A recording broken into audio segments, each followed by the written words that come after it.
Orrin came out to the ranch in the morning, driving a buckboard. He got down and came to me with his hand out. A handsome man by any standards, wearing black broadcloth now, like he was born to it. He was older, more sure of himself, and there was a tone of authority in his voice. Orrin had done all right, no doubt of that.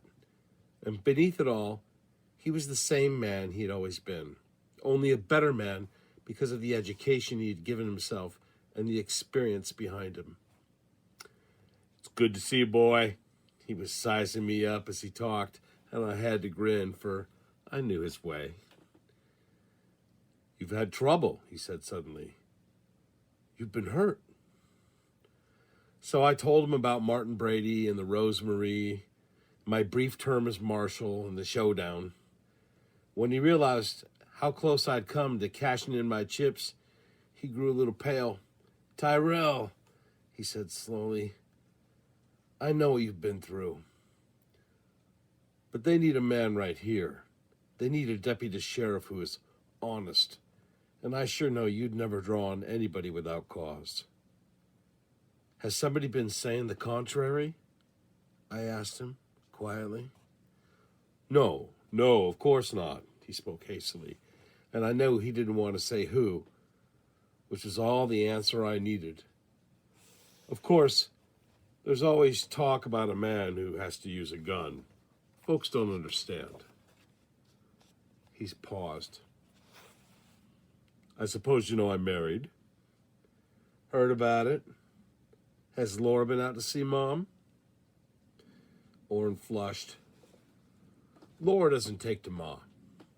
Says a woman smoking is indecent, and smoking a pipe is worse." "That may be true," I replied carefully. "Out here, you don't see it much. But that's Ma." He kicked the earth, his face gloomy. "You may think I did wrong, Tyrel, but I love that girl.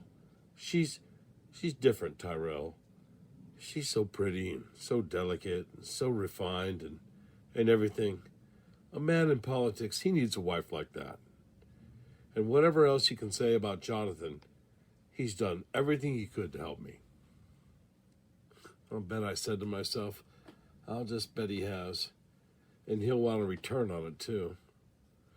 So far, I hadn't noticed Jonathan Pritz being free-handed with anything but other folks' land. "Orrin, if Laura suits you, and if she makes you happy, then it doesn't matter who likes her. A man has to live his own life." Orrin walked out of the corral with me and leaned on the rail, and we stood there and talked the sun out of the sky and the first stars up before we went into dinner. He had learned a lot, and he'd been elected to the legislature, and a good part of it had been the Mexican vote, but at the last minute, the Pritz crowd had gotten behind him.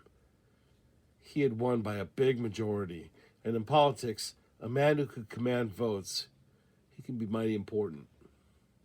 Already, they were talking about Orrin for the United States Senate or even governor. Looking at him across the table as he talked to Ma and the boys, I could see him as a senator, and he'd make a good one. Orrin was a smart man who'd grown smarter.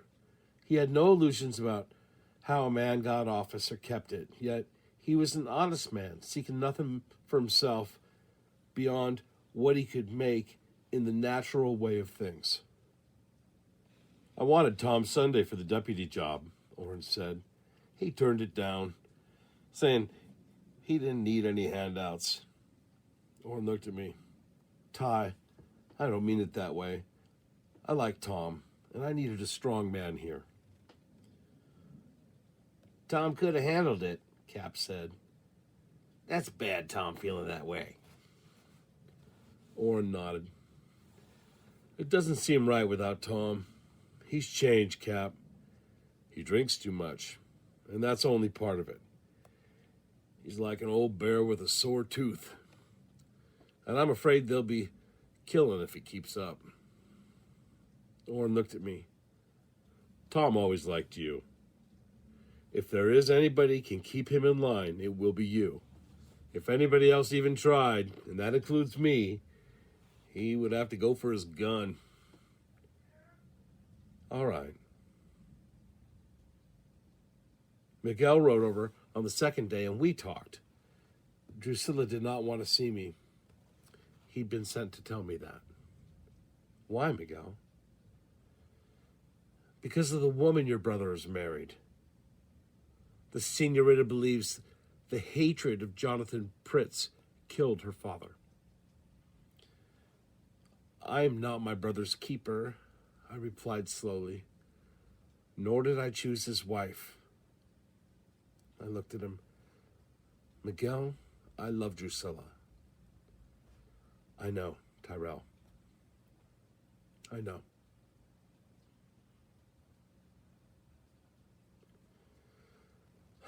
The ranch was moving nicely. The stock we had brought had fattened out nicely, and some had been sold that year. Bill Sexton was sheriff, and I took to him right off, but I could see that he was an office man, built for a swivel chair and a roll-top desk. Around Mora, I was a known man, and there was mighty little trouble. Once I had to run down a couple of horse thieves, but I brought them in without shooting.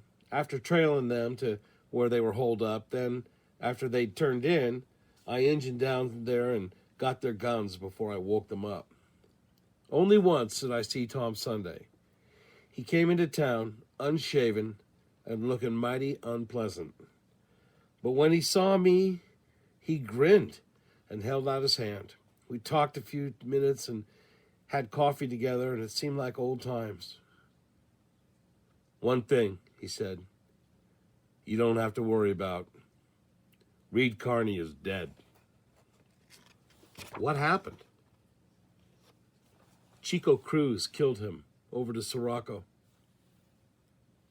It gave me a cold feeling all of a sudden, knowing that gun-slinging Mexican was still around, and I found myself hoping that he did not come up this way. When I'd been on the job about a week, I was out to the ranch one day when I saw the shining black buckboard coming.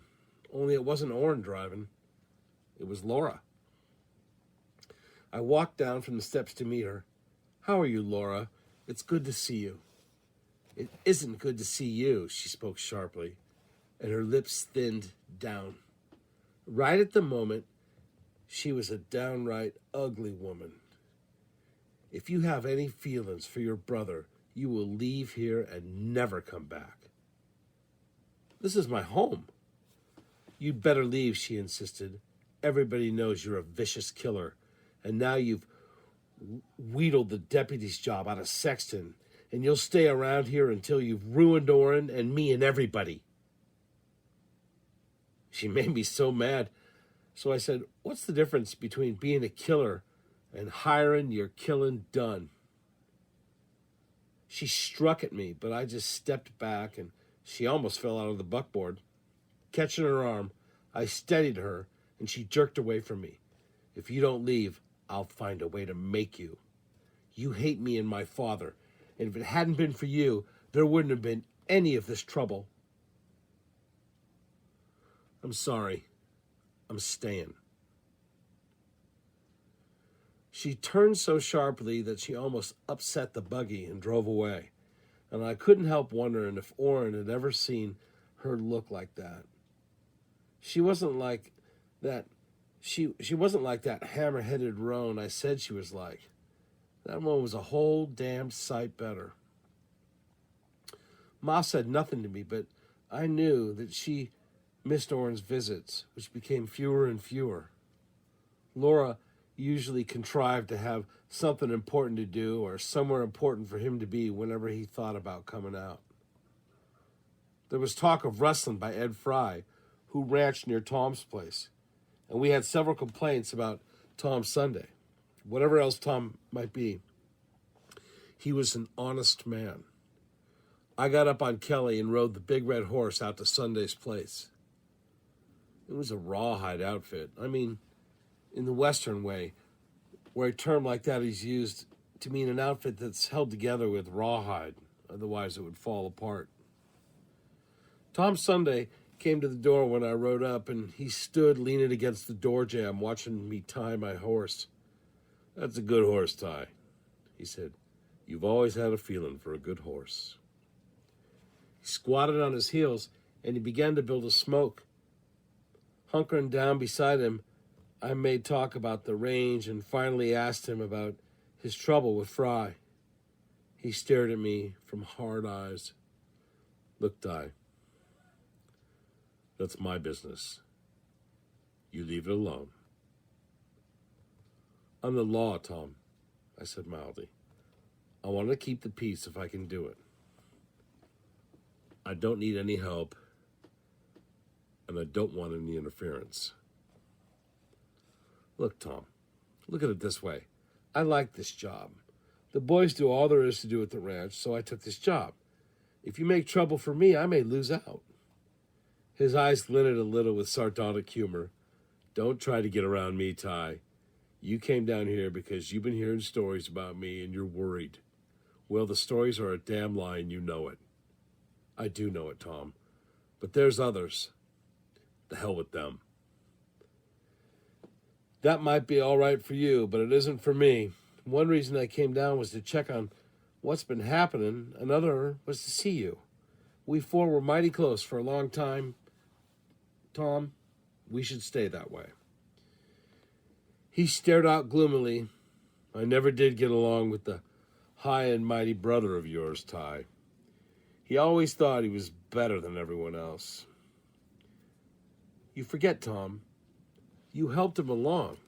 You helped him with his reading almost as much as you did me. If he is getting somewhere, it's partly because of you." I figured this would please him, but it didn't seem to reach him at all.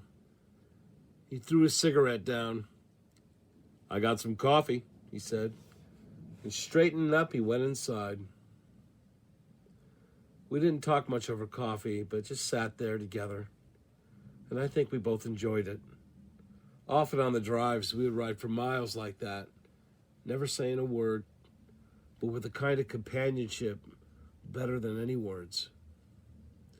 There was a book lying on the table called Bleak House by Charles Dickens. I'd read parts of some Dickens books that were run as serials in papers. "How is it?" I asked. "Good. Damned good." He sat down opposite me and tasted the coffee. "Seems a long time," he said gloomily, "when you rode up to our camp outside of Baxter Springs." 5 years, I agreed. "We've been friends a long time, Tom. We've missed you, Cap and me, on this last trip." "Cap and you are all right. It's that brother of yours I don't like, but he'll make it all right," he added grudgingly.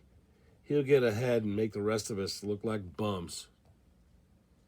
"He offered you a job. That was the deal. If you won, you were to give him a job, and if he won, he would give you a job."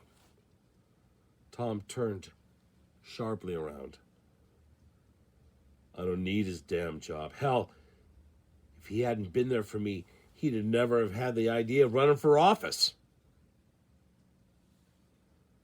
Now, that was true, and I didn't want to argue, so after a while, I got up and rinsed out my cup. "I'll be riding. Come out to the house and see us, Tom.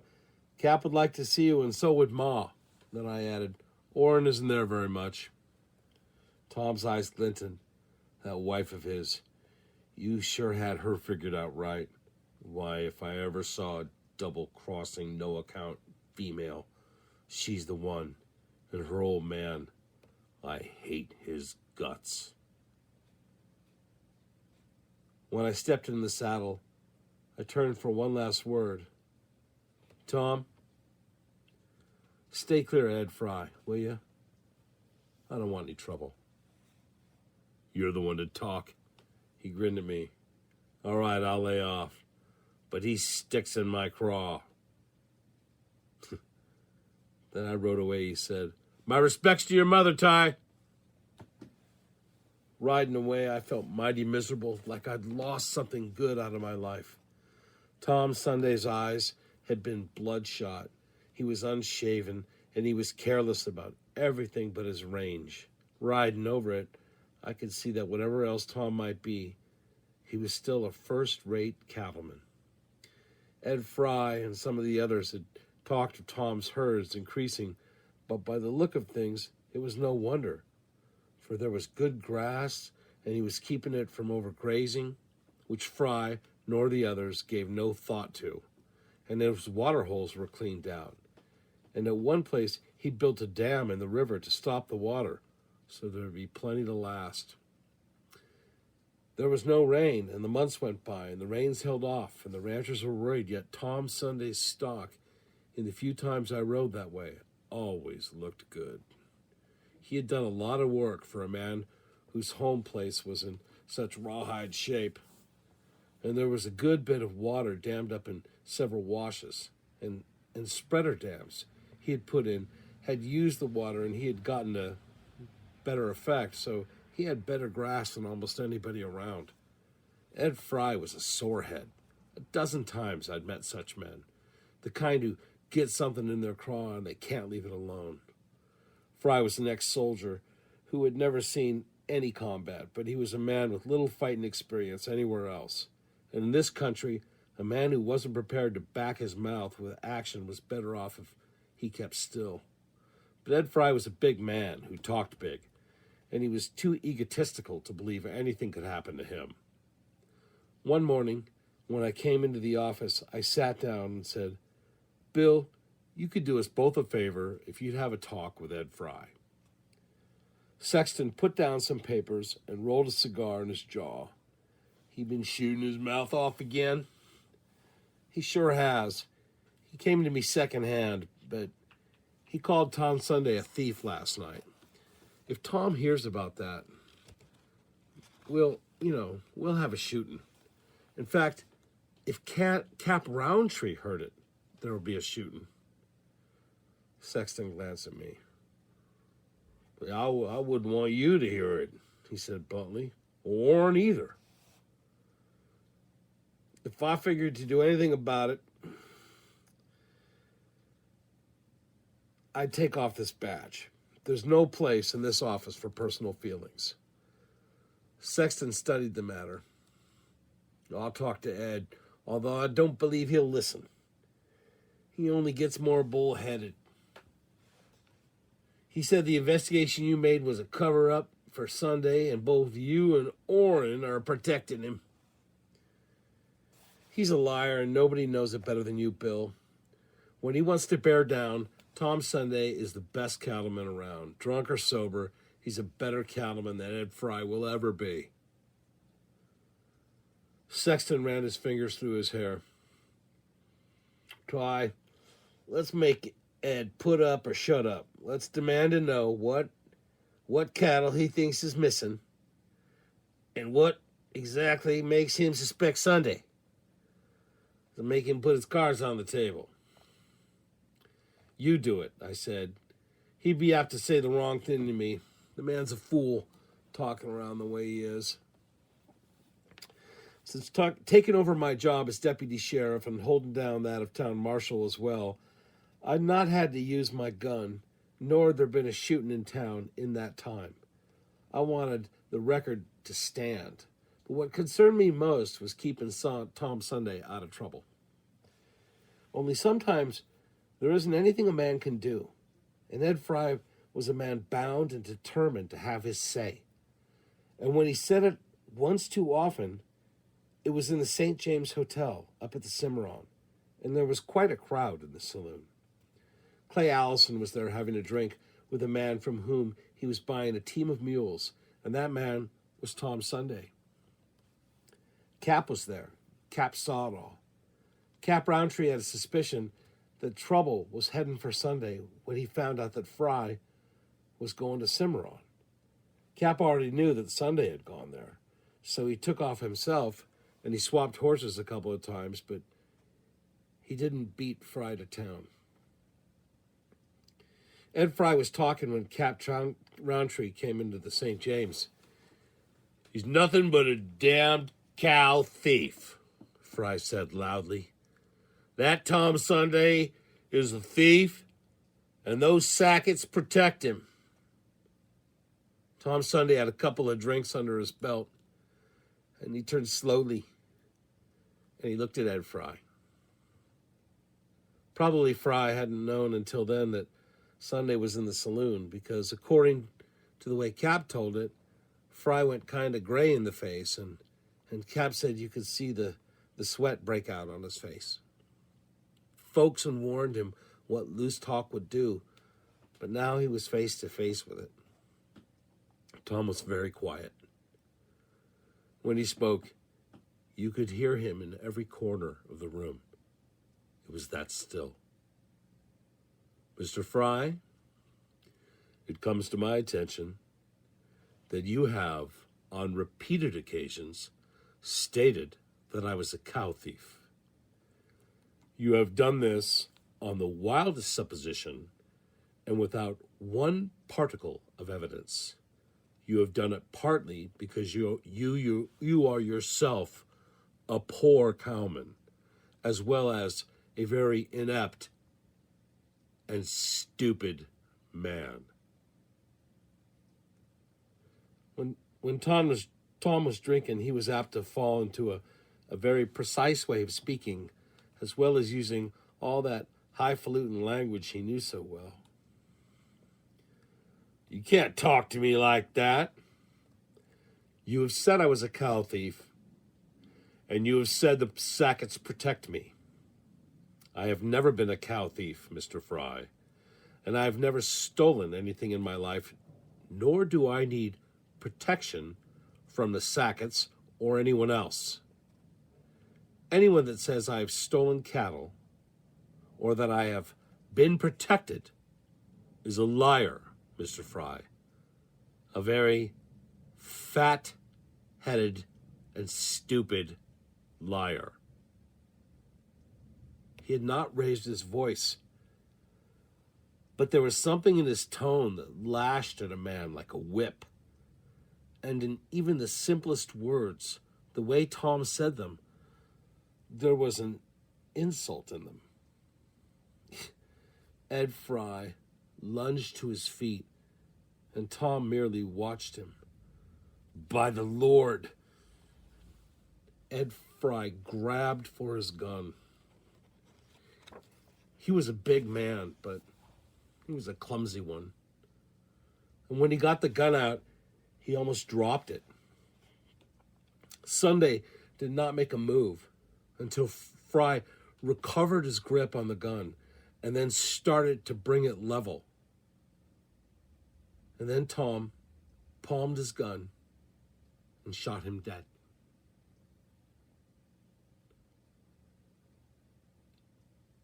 Cap Roundtree told Bill Sexton